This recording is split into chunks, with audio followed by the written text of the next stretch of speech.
3 laps. Hiyo time tulianza race kukimbia 2023 nilikuwa na challenge mingi juu nilipatwa na injury 2024. Nikapatwa na injury ya 1 year 1 month. Nikakaa after hapo nikatoka injury nikaenda training. Nikaenda cross country ya Eldoret, nikakuja position 5. After that nikakuja nikatrain, nikaenda race yenye ilikuwa Dubai. Nika race 15, nikakuwa position 1, nika race 800 meters, nikakuwa position 2. After hapo nikakuja kukimbia za AK miti, nikakimbia kwa Nyayo 1500 meters, I came position 2 in seniors. After that tukaenda tukatrainia Nigeria, nikakimbia Nigeria under 18 last year. Yeah, I came position 1 in 1500 meters in Nigeria.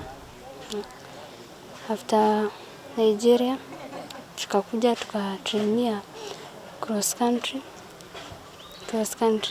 After cross country si ukimbia poa hivyo.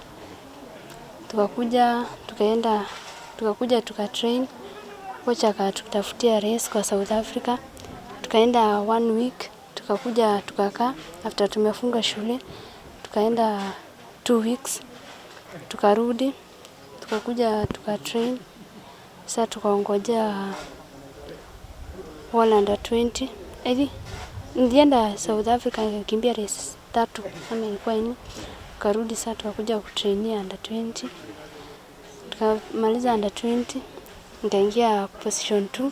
I make the team World Cross Country.